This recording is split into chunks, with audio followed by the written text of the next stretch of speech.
എന്താ മോന്റെ പേര്? കാശി. നമുക്കൊരു വെറൈറ്റി മെന്റലിസം ചെയ്യാം. മെന്റലിസം ഒരുപാട് ടൈപ്പ് മെന്റലിസം ഉണ്ട്. ഞാൻ ഇന്ന് ഒരു എനർജി വെച്ചിട്ടൊരു കാര്യം ചെയ്യാൻ പോയാ. നമ്മൾ യോധ സിനിമ കണ്ടിട്ടുണ്ടോ? മോഹൻലാലിന്റെ യോധ സിനിമ നിങ്ങളാണെങ്കിലും കണ്ടില്ല. അതിലൊരു കുട്ടിക്ക് ഒരു ശക്തിയുണ്ട്, ഓരോ സാധനങ്ങളും നോക്കി ചലിപ്പിക്കും. പക്ഷെ ആ ഒരു ശക്തി മെന്റലിസ്റ്റുകൾക്ക് ഉണ്ടെന്ന് വിശ്വസിക്കാൻ പറ്റുമോ?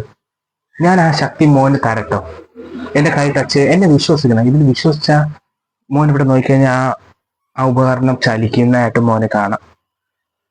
ഓക്കെ, മനസ്സും ശരീരവും ഫുൾ റിലാക്സ്. ഇതിലോട്ടൊന്ന് നോക്കാമോ? ഇതൊന്ന് മനസ്സുകൊണ്ട് ചലിപ്പിക്കാൻ പറ്റുമെന്ന് നോക്കാമോ? അതിനൊന്ന് അനക്കുന്നതായിട്ട് മനസ്സ് വിചാരിക്കാമോ? ഓക്കെ, വെയിറ്റ് കൂടിപ്പോയാണ്ട് ബുദ്ധിമുട്ട് തോന്നുന്നുണ്ടോ?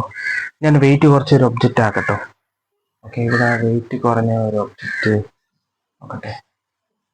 ഒരു മാർക്കർ. ഈ ഒരു മാർക്കറിൽ ഞാൻ ആ ശക്തി കടത്താൻ പോകാൻ. ഇതിലൊന്ന് മാർക്കറിന് ടച്ച് ചെയ്യാമോ? പിടിക്കാം. മനസ്സുകൊണ്ട് മോൻ ഇതുമായിട്ടൊരു കണക്ഷൻ ഉണ്ടാക്കാൻ പോകണം. ഇത് ചലിക്കാൻ പോകുന്നു, മോന്റെ ശക്തി വെച്ച് മോൻ ഇത് ചലിപ്പിക്കാൻ പോകുന്നെന്ന് വിചാരിക്കാമോ? ഓക്കെ, നിങ്ങൾ എല്ലാവരും ശ്രദ്ധിച്ചാണ്. ഇതൊരു അമാനുഷ്യ ശക്തി ഒന്നുമല്ല, ഞാൻ എൻ്റെ ഒരു എനർജി ട്രാൻസ്ഫർ ചെയ്ത് കൊടുത്തിരിക്കുന്നത്. ഓക്കെ, ഞാൻ ഈ പേന ഇതിലോട്ട് വെക്കുകയാണ്. മോൻ മനസ്സുകൊണ്ട് ഇത് വീഴണം എന്ന് മനസ്സുകൊണ്ട് വിചാരിക്കാമോ? ഓക്കെ, മോൻ്റെ ഫുൾ ശക്തി ഇതിലോട്ട് കൊടുക്കാമോ? ഓക്കെ, മനസ്സ് ശരീരം ഫുൾ റിലാക്സ് ആയിക്കോണേ. ഓക്കെ, അതിൽ തന്നെ കോൺസെൻട്രേഷൻ ചെയ്യണേ. ഓക്കെ, എൻ്റെ കയ്യിലൊന്ന് ടച്ച് ചെയ്തിട്ട് അതൊന്ന് വീഴുന്നതായിട്ട് മനസ്സെന്ന് വിചാരിക്കാമോ?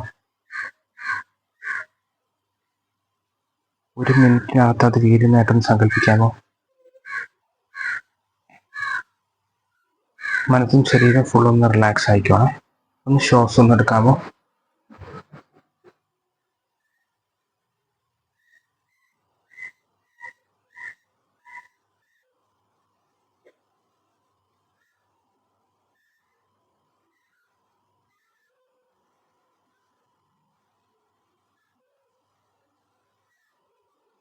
ഒന്നുകൂടെ ശ്വാസം ഒന്ന് എടുക്കാമോ?